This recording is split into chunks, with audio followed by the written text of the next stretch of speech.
What does it take for us to build workplaces and a world that is fit for the future? A question that plagues many a leader and many an organization. How do we learn from our experiences? Are we shaping ourselves and our workplaces to be fit for the future? What does it take to invest in people and nurture success? How do we ensure that our investments in diversity, equity, and inclusion are delivering to the intended goals? Are we seeing the very invisible responsibility that most employees carry, that of being caregivers? What does it take to build a caregiver friendly workplace? Are leaders caregivers? What can leaders and organizations learn from caregivers and their experiences?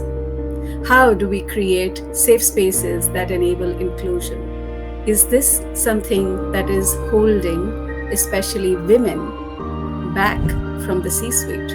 We are delighted to bring to you a series of conversations around the idea of building future fit corporates.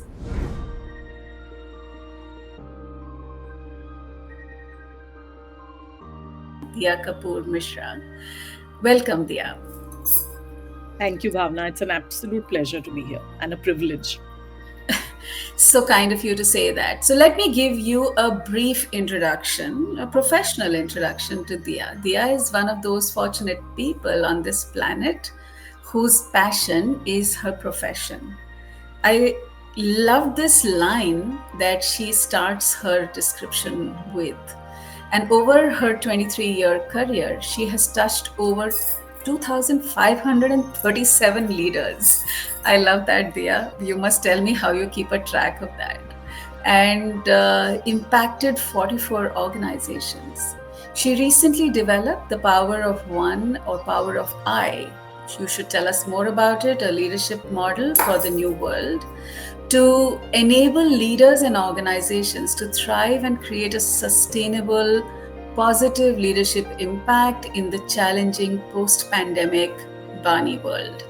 Her professional journey has been filled with diverse experiences across consulting and business with organizations like Hindustan Unilever, Hewitt, Cadbury Kraft, and Corn Ferry. Since 2016, Diya has been an entrepreneur with a diverse portfolio of fabulous and fun work. I like that too. And meaningful collaborative relationships. While that is a professional description, what would you tell our audience about you, Diya? Thanks, Bhavna.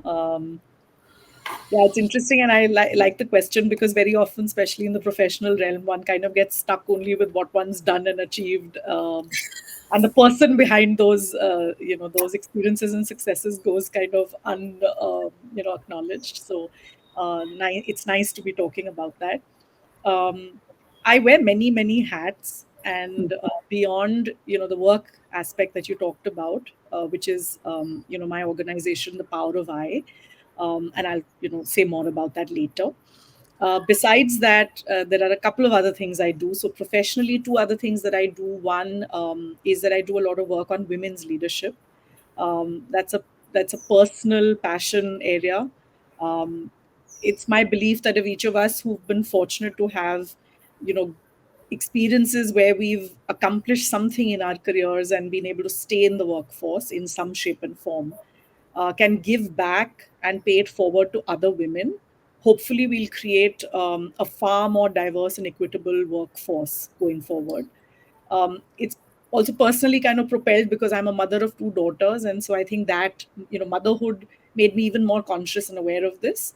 I'd like my daughters to grow up in a world that is far more progressive, far more equitable than the one I grew up in, and to have fewer challenges in being able to do that than I did. So I think that's more a sort of personal purpose. Besides that, I also sit on the advisory board of two social organizations which work with women and children. And that again is my way of giving back, working with two wonderful organizations, the Child in Need Institute, which is headquartered out of Kolkata and works in 6 states across the country, and an organization called Ashray, which is based out of Pune. I work with them and I advise them and help them on their journey of organization building and leadership building. So that's the third sort of professional thing that I do, using my professional skills. That aside, of course, as I guess is true of most of us and many working women, I'm also a wife, a mother, a daughter, a daughter-in-law, a friend. So there are all of those, hats that I wear. I have three senior citizens that I care for: my parents and my mother-in-law. They live with me, and plus, as I said, I have two daughters who are 16 and 10. And of course, my husband, poor guy, I think gets the least priority in this entire scheme of things. But so it's running my home, taking care of a seven-member household, looking after my parents and my mom-in-law, and the three professional pieces that I talked about. In between, when I find time, I also pursue some of my own passions and interests, because those help me, I think, stay sane and happy. So I sing, and I go to a singing class once a week. I started learning singing at the age of 42, because it was something I always wanted to do, and it gives me a lot of joy. And apart from that, I love traveling, and I try and get my yoga in 3 times a week. So those are the other things that go on in parallel. I love your singing. I've heard you sing, and I'm very inspired by that. I don't think I could sing to save my life.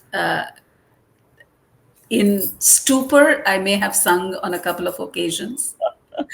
But it's one of those things I'd love to do myself. But I do think that I like the point that you make about caring for yourself and creating time and space for oneself, especially when one has so many responsibilities. And Yes.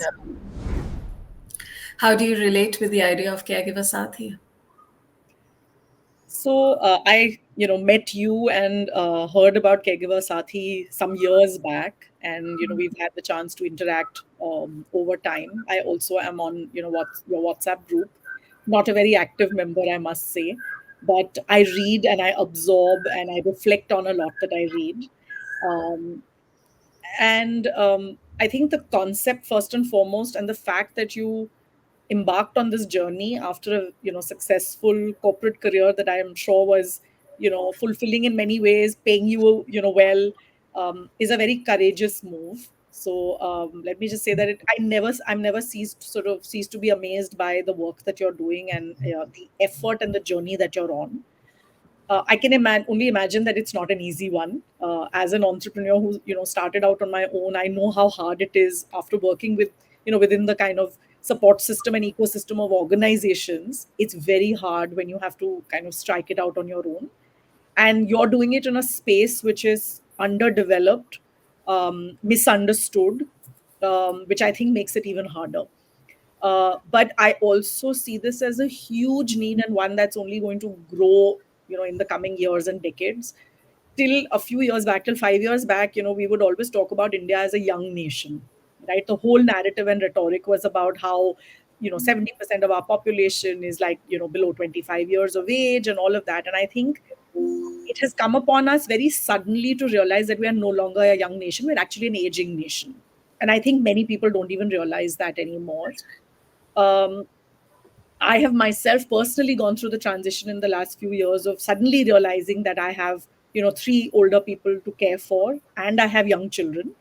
And I realize that I'm not alone. And there are many, many people out there who are in a similar space, right? Who are either looking after and caregiving for their children or their parents, or in many cases, both. So you're sort of the sandwich generation, Yeah. and there is very little support or understanding that is out there, and there is almost no regulated sort of a let's say structured ecosystem out there to support this need.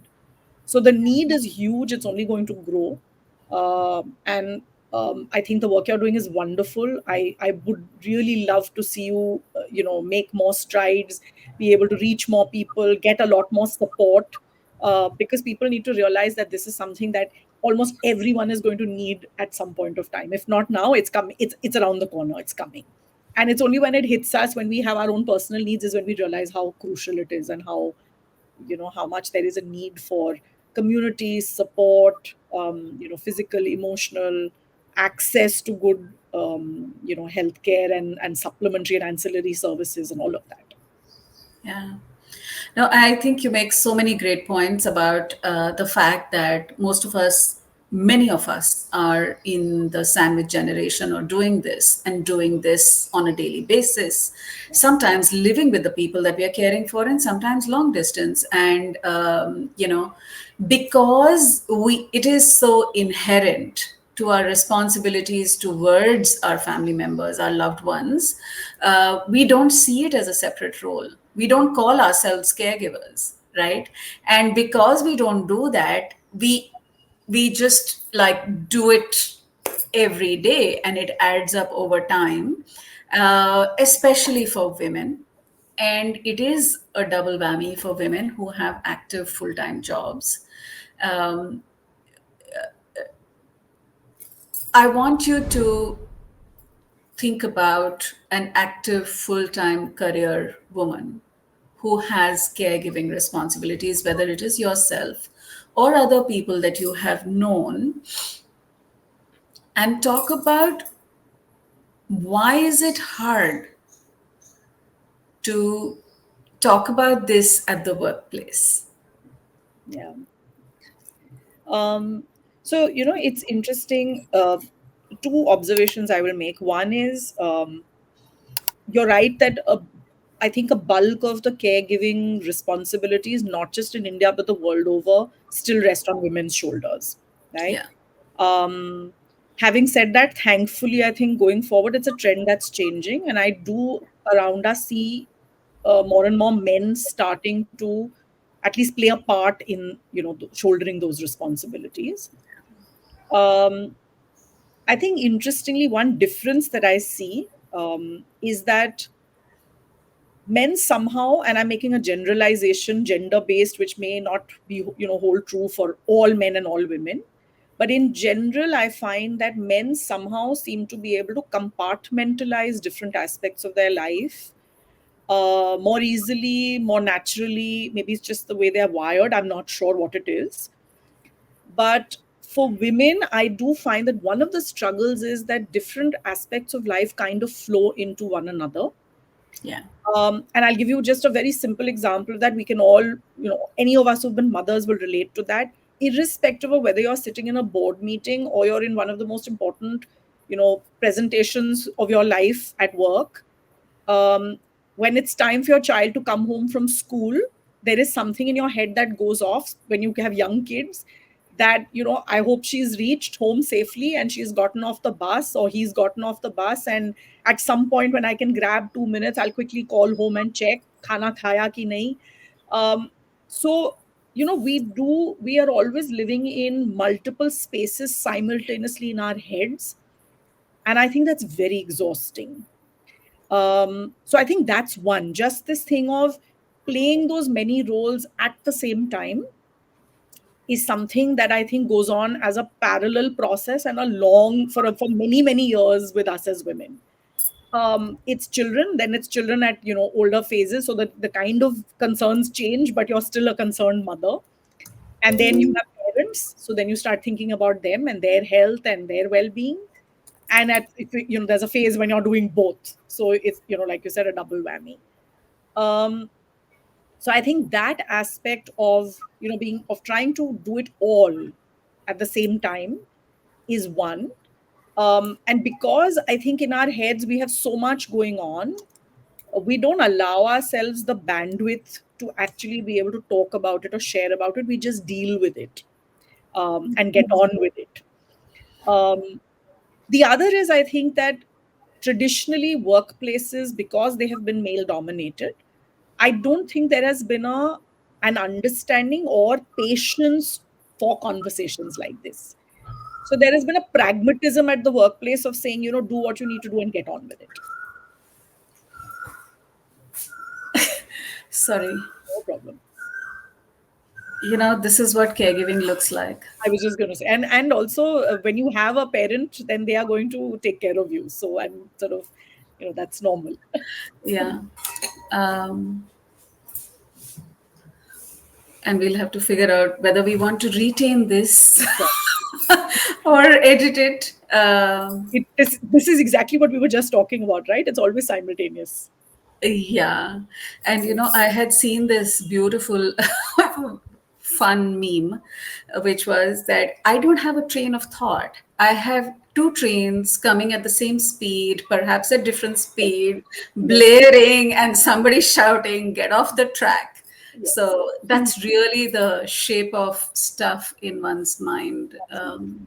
So I think traditionally, workplaces have not had the culture or the patience to have conversations about people's personal lives, including caregiving. So there have been, very strong boundaries between the professional realm and the personal realm, and very rarely have the two mixed in the past. Yeah.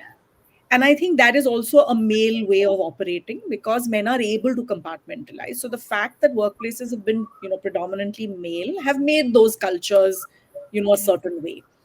I think that as more and more women come into the workforce has to change. Um, and also, thankfully, I think one of the silver linings that kind of came through COVID, in the middle of all the kind of destruction and negatives that obviously we all dealt with at that period of time, I think the one positive that emerged from that is that those boundaries between the personal and the professional blurred to some extent because we were all working out of home. And that happened for men as well. So I think that realization that everything isn't in different compartments, and you don't just neatly pack up your personal life and then leave and go to work and then forget about it and just focus on work when you're at work, changed. So I do see a lot more men today also more comfortable than they were before with having conversations that are personal in nature, talking about parents, talking about children, talking about their spouses, having hopefully pitched in a little bit even at home, during the COVID phase. Also got a little more sensitized to what it takes to run households and to caregive for even family members. I think a little bit of that has shifted, but obviously nowhere near as enough as what we would like. One of the senior leaders I coached, once during a coaching session, I was preparing for the session, and just before the session, my typical thing would be, let me organize my water bottle, my coffee, da da da, and then I would sit for the session.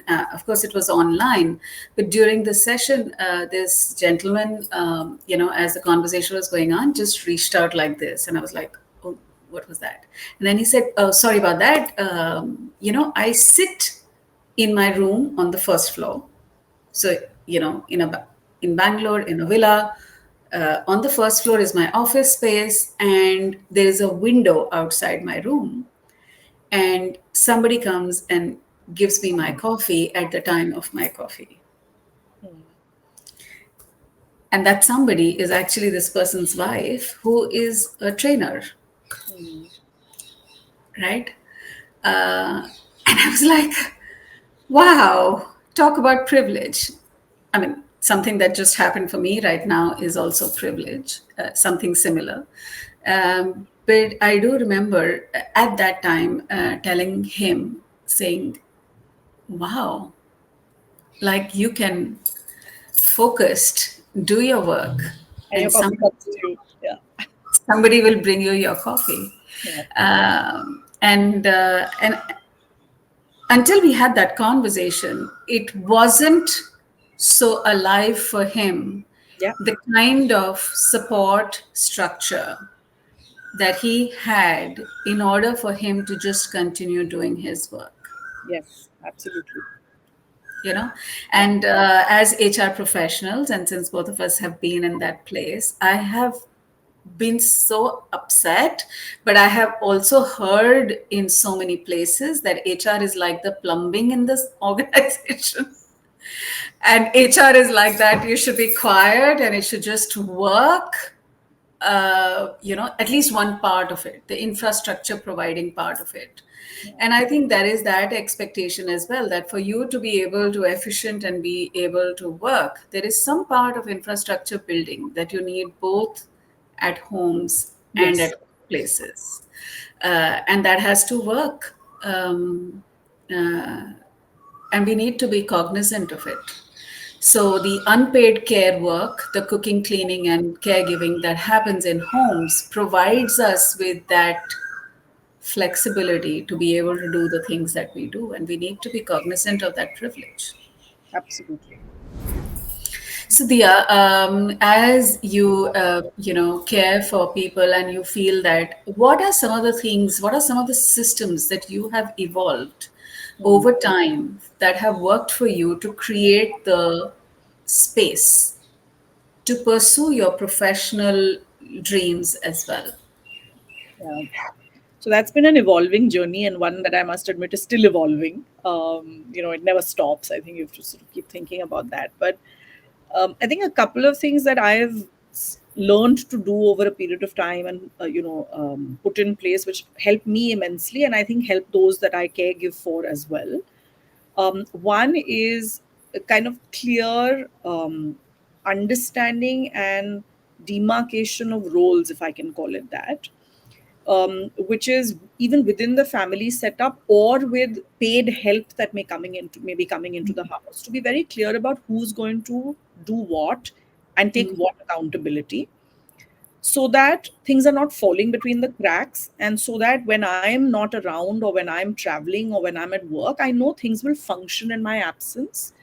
Because then the guilt that you carry as a caregiver, that my physical presence is required in order for things to function to some extent, then you're able to handle. So I think that is one that's helped me, is to just in a structured and organized way kind of sort things out in terms of who's doing what roles, and explicitly have those conversations. Nice. Say some more about that. Give an example. And so one is, of course, like I said, with even with paid help. So my help that has been with me, for instance, for a while, know that when I'm traveling, there are a couple of things that I expect them to take care of, which I would otherwise do when I'm here, for instance, right? And I will also then enable them towards that. So for instance, I on every Sunday evening, I plan the menu in the house for the rest of the week, right? Nice. And Nice. I have like a table which goes up on the fridge, which has like breakfast, lunch, dinner, in between snacks from Monday to Sunday, up on my fridge. Um, and what it does is two things. One, I then stock up, so I'm not constantly dealing with didi ye khatam ho gaya and something is like not available, so just basics get taken care of. That's one. The other is, as a mother, I do want my kids and now my parents to eat healthy, right? And I want balanced meals, and if I leave it to sort of chance, then that may not happen. So it's also Yeah. my way of ensuring that the green vegetables are going in and there's a balanced meal that's coming on the table. So that's the other thing. And I think through it, I also enable the help, because they then are relieved of having to constantly think of, okay, now what do we do, and have to ask three other people in the house. We're all sort of sorted, right? It's things are bought, they know what's expected, and then it's about the job getting done, which is, I think, an easier part of it. Often the decision making is what makes things difficult for people. So a simple thing like that, I started doing that when I went back to work when my elder daughter was 2, I remember. And went back to work after my first maternity break. I started doing this because at that time I was a paranoid first time mother who said, my child may eat only junk in my absence and everyone at home will allow her to, right? They are not going to put their foot down and say, no, you can't eat biscuits and you can't eat this and that. So I did it for that. But over the years, it has served me well, and I've kind of evolved it, to extend to everybody in the house. I love it because I think one of the most annoying questions is that khane mein kya banega, and will it be though of course I have to say that for someone who likes spontaneity, this whole Yeah. like I know exactly what I will get for snack on Thursday Yeah. is a thing I have to cross. But Yes. I would rather that there was a plan in place, or that at least there was everybody knew what they had to do, because I do get very annoyed when I'm asked again and again, Mm. आज क्या बनेगा Yes, yes, absolutely. So yes, my husband does rebel against it a bit because, like you, he likes the spontaneity, and he's like, killing all the spontaneity. I'm like, this is my way of ensuring that things get done. Now, yeah. over and above this, if you decide that, acha, aaj, Maggie khana hai mujhe dinner ke liye, by all means, you figure it out because you're there. I'm traveling. You either Yeah. go to the kitchen and make the Maggie yourself, or Yeah. you negotiate it between you and the help. And if she's willing to do the Maggie in addition to everything else, I mean, great. That's your people management skill, right? It's okay. I love that too. So, which is not nothing. This is not to say that the plan that you have as in a plan for life, as in your career goals, that basic is not in place. You can always add a little spin and a little spontaneity on top of that, but at least you know ki this is in place. Yes. I like that very much, and I think we should all probably adopt and adapt that, which is to say that have a plan.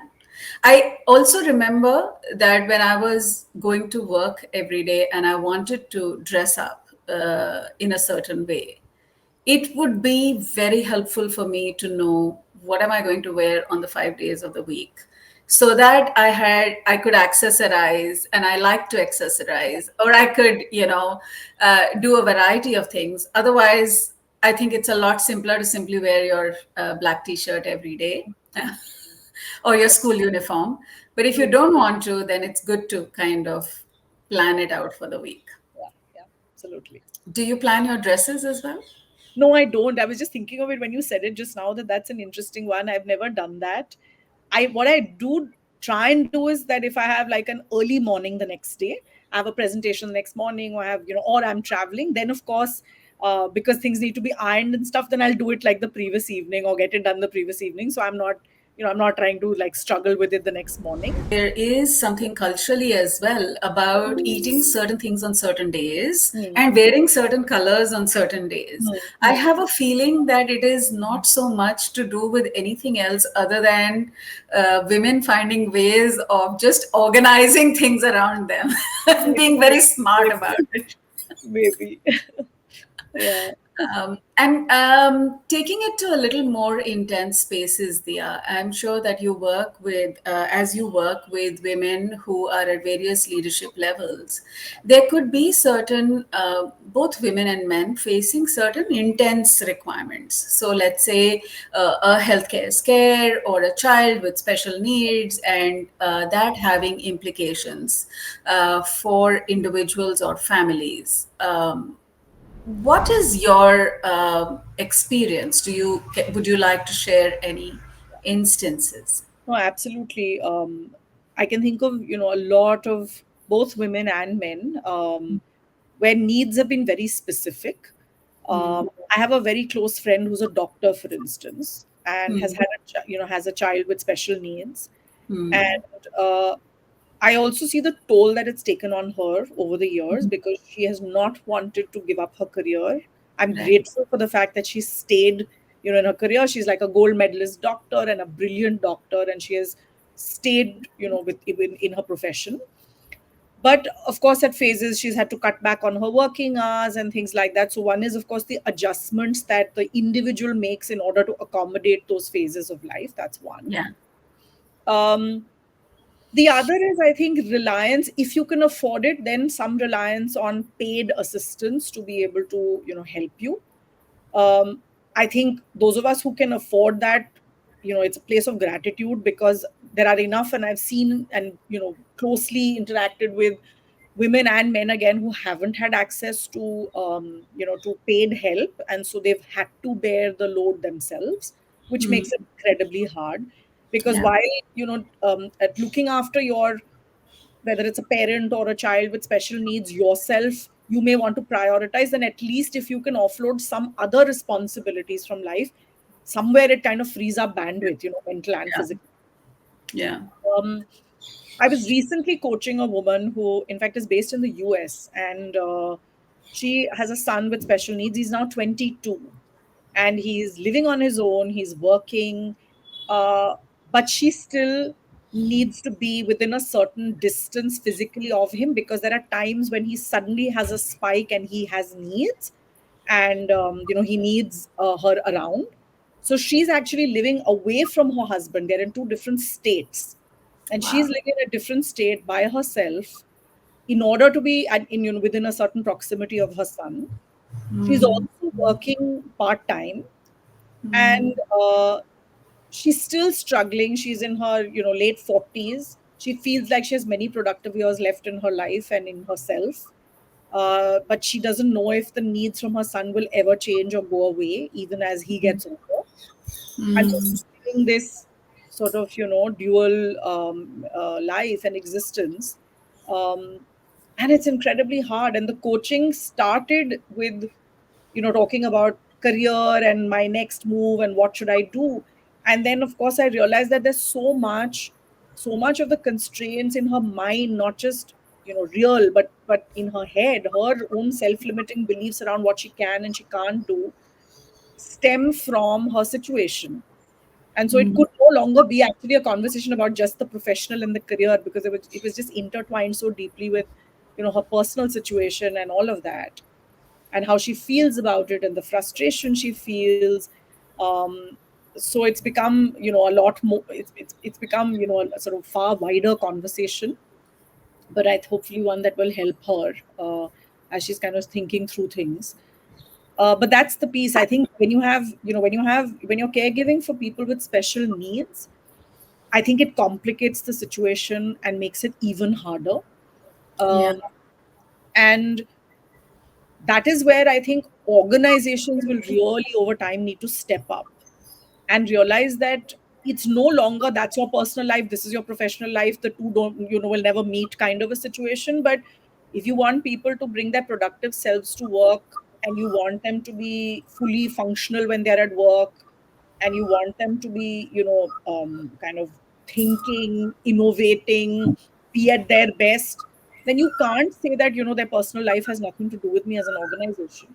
It will have to be a somewhere the two are going to overlap and going to need I think cross understanding and support, otherwise it's not going to work. Thank you for saying that, because that's like that's the right place for me to plug in the fact that at Caregiver Sathi we have something called a caregiver coach.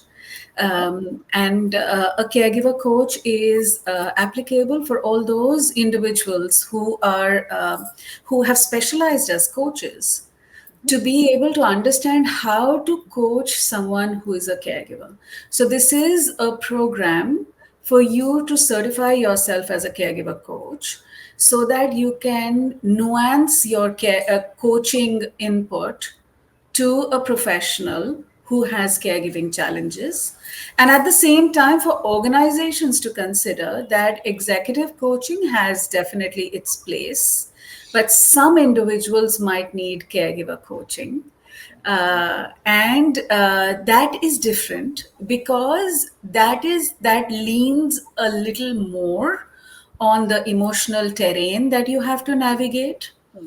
the caregiving challenges that you have to navigate, and issues like grief, anticipatory grief, compassion fatigue, Hmm. decision fatigue, concepts that are not normally spoken about or not normally dealt with, that we help not just coaches or individuals who want to take this coaching navigate, so that they can be their best selves, not just at the workplaces but also live life to its fullest. Hmm. I passionately believe that I'm getting goose flesh right now. I passionately believe that we all deserve to live our full lives, and sometimes caregiving can overwhelm us. And whether we like it or not, certainly women, but men also will prioritize the person who is unwell. Yes. We will come after, but it doesn't have to be. It can be simultaneous, Hmm. and it can be joyful, and it can be beautiful. Yeah. But that requires a little of what you have beautifully spoken about: a little planning, a little anticipating, and a lot of awareness. So Yeah. I'm Yeah. done with my plug. So that's beautiful, but I would almost hazard that. So, two things. One, I think the whole concept of a caregiver coach is beautiful and much needed. Yeah. Um, and I think going forward, it is no longer going to be a niche need. Yeah. Um, because if you just look at the numbers, they're staggering, right? I mean, the number of employees that are also going to be caregivers is only going to balloon over time. I mean, I think we're talking like 1.2, 1.3 billion people who are going to have caregiving responsibilities in this region alone, right, of Asia Pacific. So that's a country, right? That's the size of what India was, up until recently. Um, So I think that caregiving coach need, first of all, is not going to be niche. We're going to need many, many more people competent, with a skill like this. So I think skill and willingness. So I think that's one. The other is, if you ask me, I think over a period of time, all coaching, whether we call it executive coaching or we call it career coaching or we call it whatever, performance coaching, um, tends to extend into the personal space. I have yet, honestly, in all these years, I've been doing this work for over 24 years. I'm yet to have a coaching conversation that stays 100% only within the professional realm. As trust builds and as you work with somebody for a slightly longer period of time, conversations invariably start to look at the personal space as well, because we're human beings who, I mean, we're a whole person, right? And we don't live our life in compartments. That's true. So I think coaches will need to be, even just coaches in general, I think over a period of time need to equip themselves and will need to be equipped to be able to have conversations that go beyond the purely professional. Of course, with the caveat that, some things may be beyond one's capability, and there one should know that, look, I need to now refer this to someone who's more competent to handle it. But I think we have to get over discomfort with having conversations that start to go into the personal space. Well said, so beautifully said. I think that it is important to kind of get a holistic picture, because a lot of times I also get this question about, so are you an executive coach or are you a life coach? And the point is exactly what you have just said, that I think it is okay for coaches to also be able to say, listen, here is where my expertise lies and we will walk this path together, but you know what, you may need a more nuanced support, and I think you may want to explore this other expert, etc. Absolutely. As you think about yourself or your active corporate career, and now your career as a consultant coach, facilitator, and you think about the career of many other women that you work with, what do you think, in the realm of an ideal world, would be a good support system? So I think there are a couple of things that I see lacking today in organizations. And I think if they have any hope of hiring diverse talent, and when I say diverse, I mean not just gender, but Yeah. diverse across generations, across other needs and spectrums.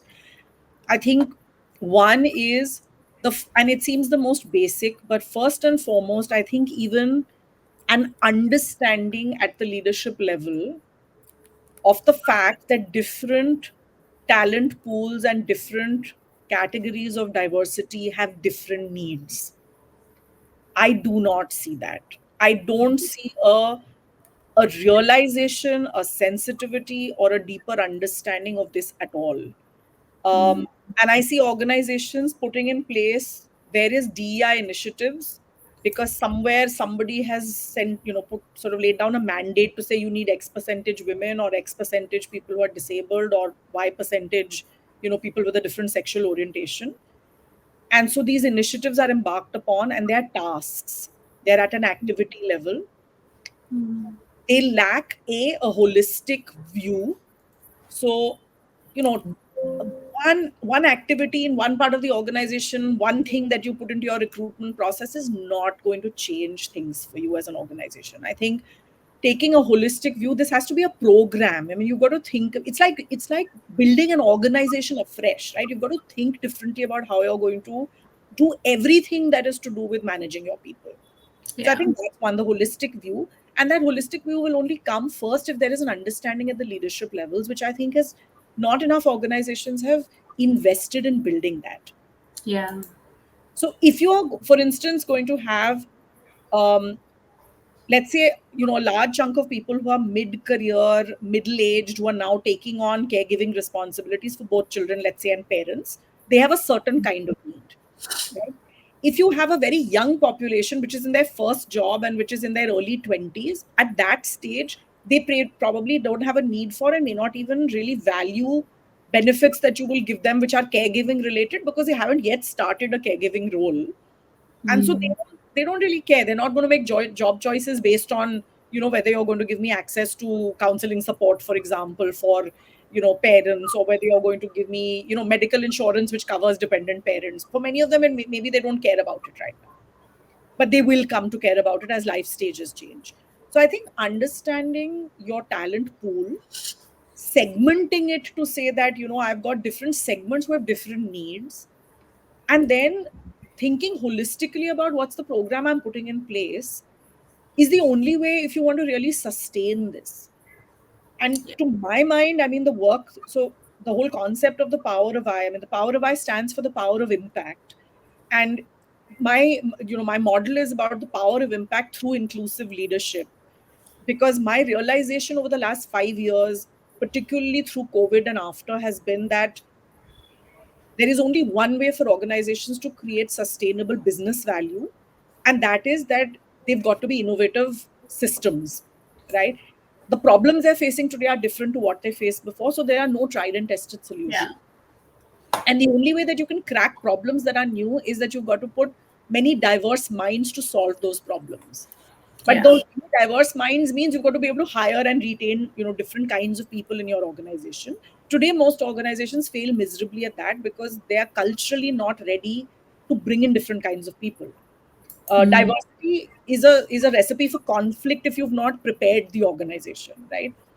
And if innovation is what you're looking for, if being a profitable, sustainable business is what you're looking for, then there is no way but for you to bring in diverse talent and throw That's your it. money at these diversity things, right? But you're not thinking about it holistically. You're not thinking about it long term. So for So me, what's going on? Why are people, like you and I will say this, that listen, if your original intent was yeah, nurturing success, being innovative, then, it's very important to be inclusive of diversity. We brought in diversity, but clearly we are not enabling it to thrive. We are not having a programmatic approach to enabling the diverse thoughts to result in leadership decisions. yeah. What is coming in the way? So I spent hours thinking about this, and I think there are a couple of things that I see as observations. One is it's very hard work. Okay. um, when I say that, I mean, hiring diverse talent is the easiest thing to do in the value chain. Okay. You'll put a diversity metric, you'll task your recruitment team and say, Acha, this is what we need. You'll throw money at, for a period of time at the kind of talent you want to bring in, you'll bring people in. The rest of it, which is the retention, the enabling success of different kinds of people, progressing them in the organization. And unfortunately, one of the things that I see happen in organizations is with career spans becoming shorter in a job. So churn has become higher, right? Over a period of time. I mean, typically you'll see a lot of, sort of leaders staying in roles for maybe 2 years, 3 years, and then they get restless and they're moving jobs. I don't think enough people are actually investing in what's needed to make this a lasting situation. So you manage it for the 2 years that you are in that job, and then it's somebody else's problem because you hand over and you move to something else. Yeah. Uh, I think interestingly, organizations that are either family run or where there are promoters at the helm who are going to be in it for the long run, potentially can actually, if they start to think about this, can actually do a far better job of it because they take a long term view of their business.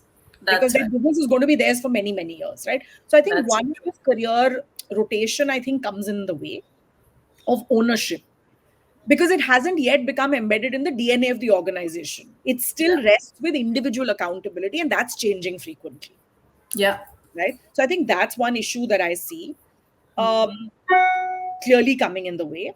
The other is that there are financial costs. Right? There are Yeah. financial costs of recognizing needs of different talent pools and realizing that, look, I'm sorry, there's no way out. You're going to have to invest in some of this infrastructure and some of these, programs. I think people are still looking for quick fix solutions and hoping they can sort of not have to make those financial investments. I don't think it's hit people yet that there's going to come a time when there will be no option. Today they're looking for, piecemeal options. um, when it comes to a point where as an organization I have a mass exodus of talent because I'm not putting this infrastructure in place and people are just not able to sustain their caregiving roles with doing a productive job at work and they're just going to walk out on me, that's when as an organization I'm going to realize that I'm a little too late, but even now I still need to invest in this. Yeah. Today, we seem to live in a fallacy that, oh, there are enough people out there. If one person goes, we'll hire another one. Yeah. It hasn't hit home yet that this is going to be a challenge and a gap of a staggering magnitude. I don't think people have realized that yet. And at this point, I should bring in this information that there was this beautiful article in Forbes India, and we will probably, weave that into this video, which spoke about the talent crisis in the US.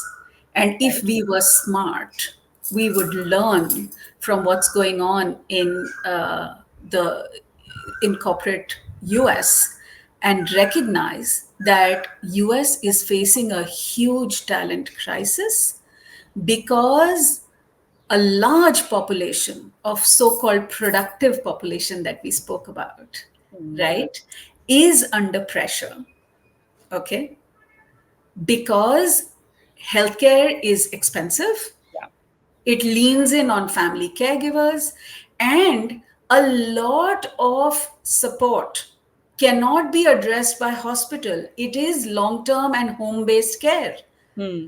With aging people, there is nothing really wrong. You don't have to put them in hospitals or in nursing homes or children or even adults with special needs. They just need a regular home based care.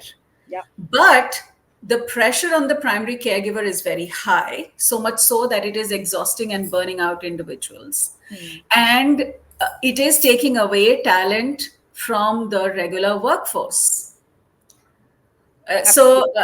US, a friend of mine in the US who works in the similar space said there are 53 million caregivers, family caregivers in the US. Hmm. Okay. In India, given our population base, Hmm. 190 million people need long term and home based care. Wow. We don't even know how many family caregivers we have. Yeah, because it's undisguised, right? It's got or that's disguised. Yes, it's Yeah. invisible and it is there in every home. And it could be any number from 100 million to 200 million, depending on how many people you are caring for. Yeah. Yeah. So, So the size of the problem is high, and I love how you've articulated it. But I would like us to explore why is it still not a point of concern for CEOs and CFOs that it is not something that organizations are actively investing in? yeah. I think there's a little bit of this thing of saying, this is the responsibility of the government. So, we also as a we sort of uh, kind of pass the accountability or the onus onto society, onto government, right? That there's no social sort of service, there's no social infrastructure that's been developed. Even a simple thing like, I mean, when I was much younger and my kids were little, I mean, there were no decent creches around. I am That's talking right. 15 years back, right? Yeah. Um, so the option was either you left your child at home with, help, with paid help, which Hmm. as a young mother you were always a little worried about doing, or you Yeah. reverse caregiving, right? You had grandparents coming and staying and helping you and looking That's after right. you. They were That's right. caregiving for my children. Yeah. Uh, and then there were progressive organizations which said no, if we have enough, parents that will want to bring their children, they set up a creche and they ran creches and all of that. A lot of those organizations also realized over a period of time that it became unsustainable Yeah. because despite setting up creches, a lot of parents chose to leave their children at home and wouldn't bring them and enroll them in the creche, so they weren't Yeah. getting the numbers for it to make sense. um, Also, that's not your core business, right? You've got to outsource it now. You can't start getting into running a creche or running a That's right. helpline, etc., etc. So I think one is the realization that if you keep waiting as an organization that the social infrastructure and fabric is going to build and that government is going to do or somebody else is going to do, I mean, it may be too little too late. Yeah. uh, to my mind, one interesting model is for organizations to come together on this one. And I Mm. think if there are collaborative arrangements that organizations can look at, Yeah. um, to sort of split the cost, to share the load and the expenses, both of setting up or outsourcing or whatever, and making it financially viable, because then you have scale and you have the numbers. Some of these things I think can be tackled like that. I think over the last 15 odd years, organizations in general have become more open to networking and collaborative arrangements than they were 15 years back, where things were more siloed. Yeah. I think that could be an interesting, approach to explore. And the other is that support professional organizations that do this well, because that's their bread and butter. uh, Mm. and don't try and replicate those that infrastructure internally, right? So a simple thing like a helpline for your employees to reach out and get just assistance or a patient ear, like say a caregiver sathi coach, a caregiver coach, is something that you can make accessible. Yeah. Everything is not necessarily about the money, right? It's not just about saying that are we giving you a free service. It's also about saying, are we giving you access to high quality That's services? right. That's right.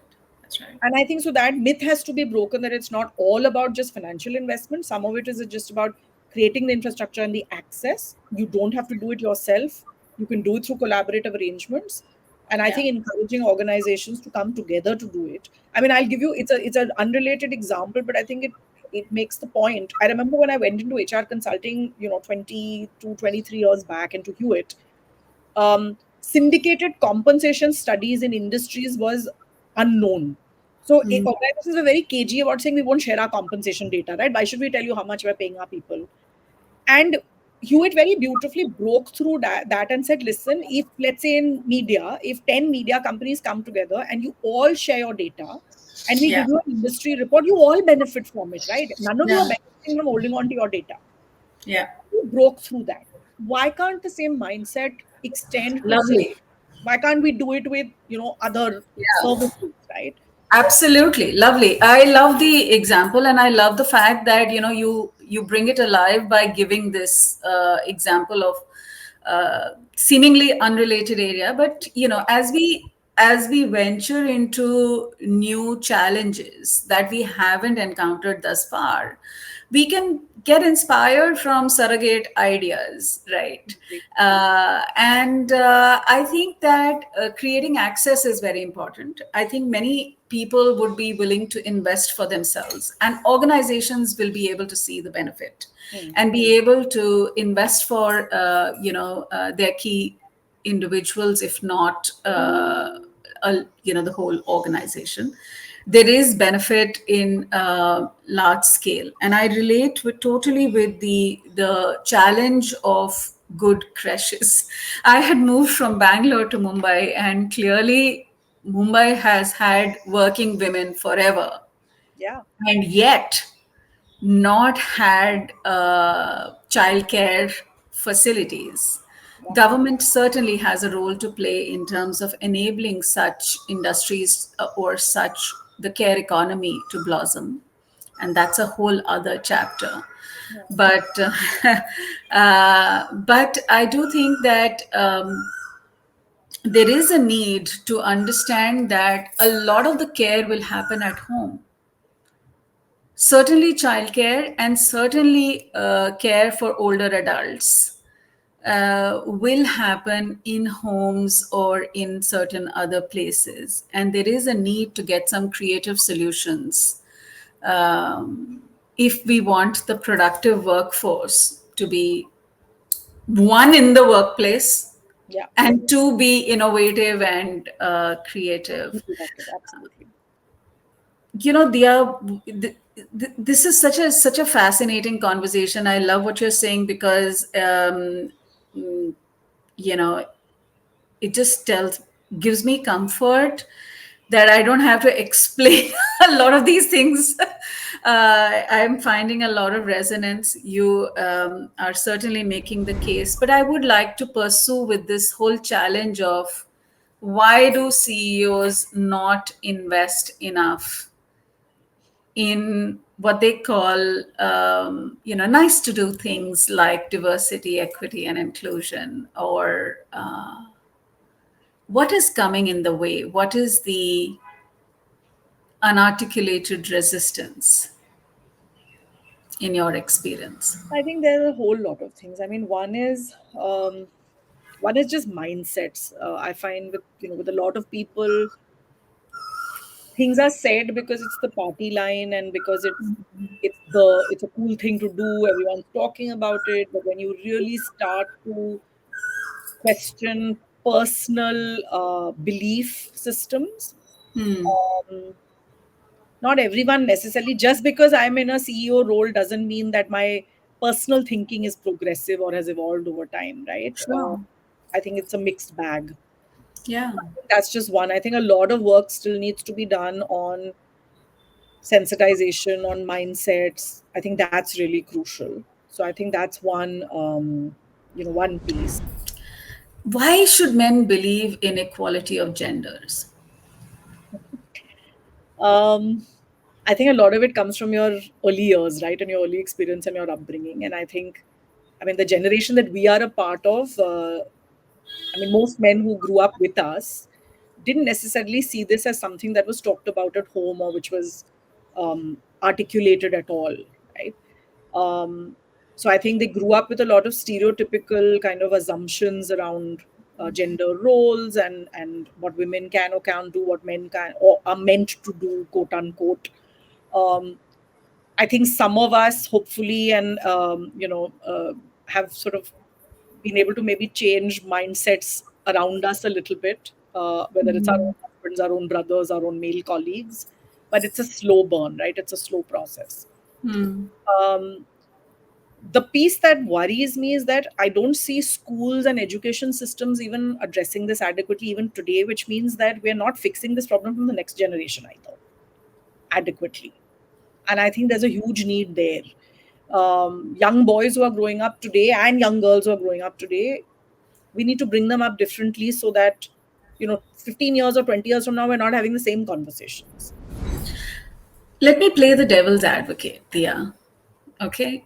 Things are so much simpler when you just say, you're a man and you will do one, two, three, four, and you're a woman, and this is what you should train yourself, build your capacity, and do. I mean, it's so predictable, that it'll happen like this. What is the problem with that system?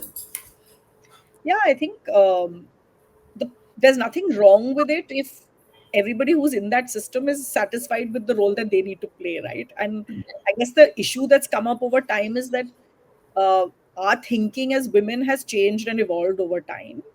um, if I see my parents' generation or the generation before that, many Hmm. of them seemingly were also happy in to be slotted in the roles that they were slotted in. Right? They didn't question it, and they didn't know that there was anything different that was possible. There was no exposure or access even to a different kind of lifestyle or work. Um, as many of us got educated, I mean, I would sometimes jokingly tell my parents this. I said, "Itni padhai karati, sent me to the best institutions in the country, invested in my education. Now you've created aspiration, right? And when you create aspiration, then I'm going to go after that aspiration. And Yeah. with that aspiration come choices, which will now break some of those traditional roles. Yeah. So that's women on one hand, but then the ecosystem around and the men that are around them and their husbands and their fathers-in-law and mothers-in-law have not necessarily had the same experiences or exposure, and so Yeah. they're not thinking the same way. So it's tough. It's really really hard, I think. Even in our own, I mean, I think of myself as a relatively educated, progressive, well traveled, well read, well sort of developed family.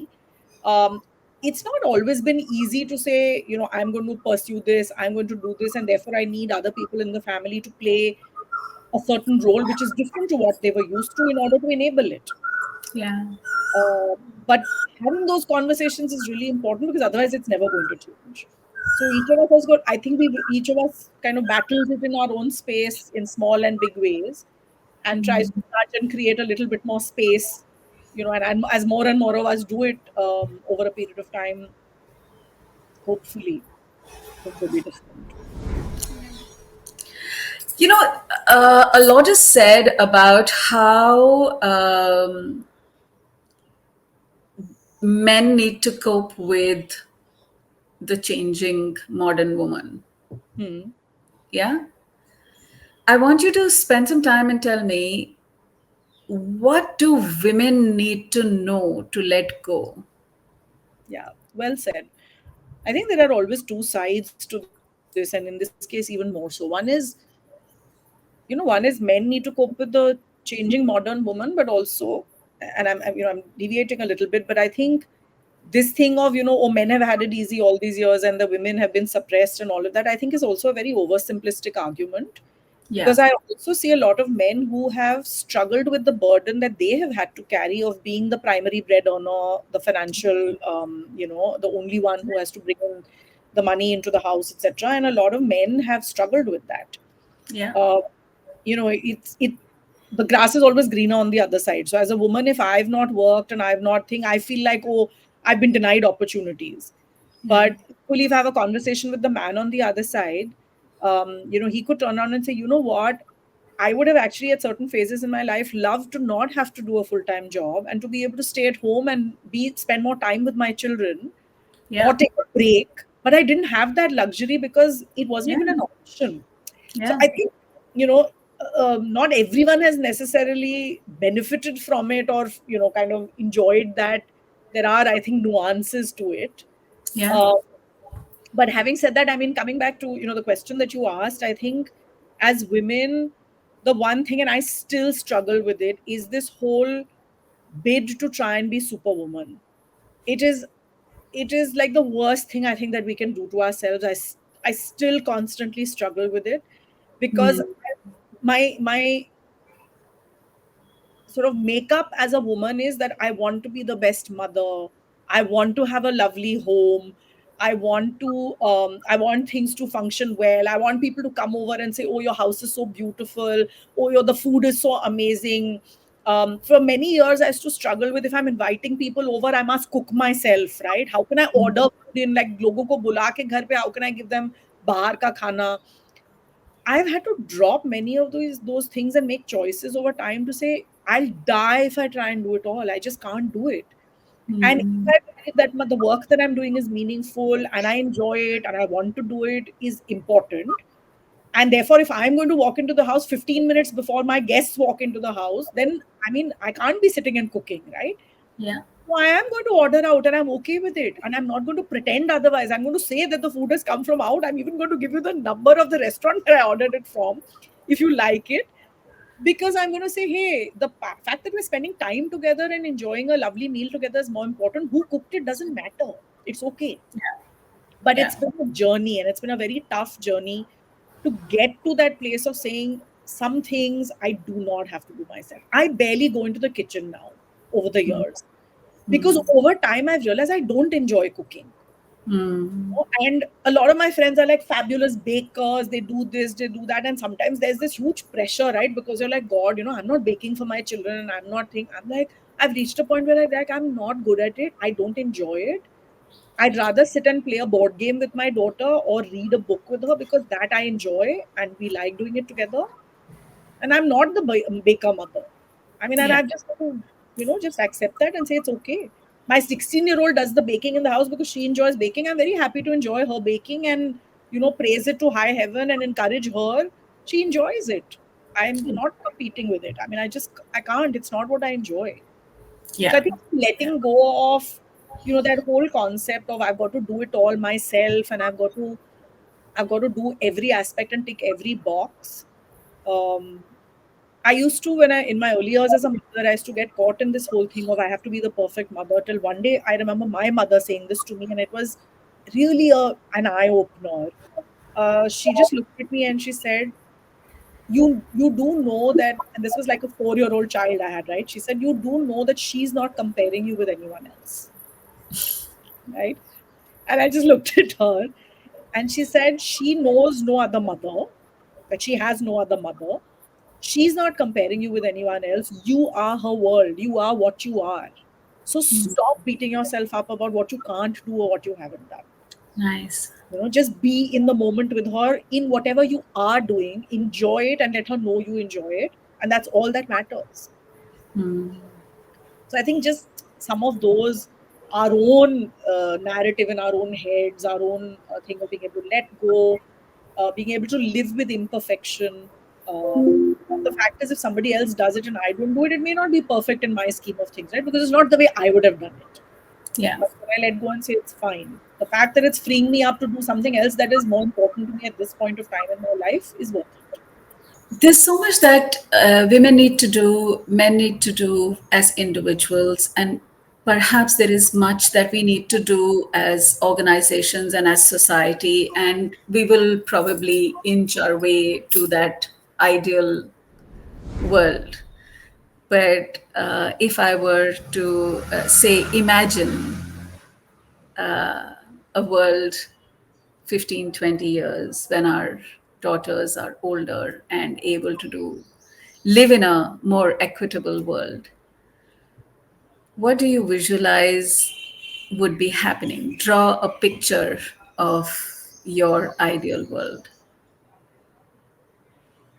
So I think one is just irrespective of gender, young girls and young boys being able to pursue aspirations and passions without getting bogged down by what am I supposed to do and what do I need to do kind of I think shackles. Um, and I see that as real potential. I see my 16-year-old and her friends, and I believe it is possible. I can see signs of it already. The other is also sort of co-parenting, caregiving, where as a family unit, whether and I think a lot of them will be live-in relationships. They may not even be marriages. I see that happening a lot more in the next generation, but just kind of sharing life, right? And whatever comes with life, whether there's a child, whether there's a parent, whether there's the house needs to be clean, you're sharing life in all its Yes. aspects. Yeah.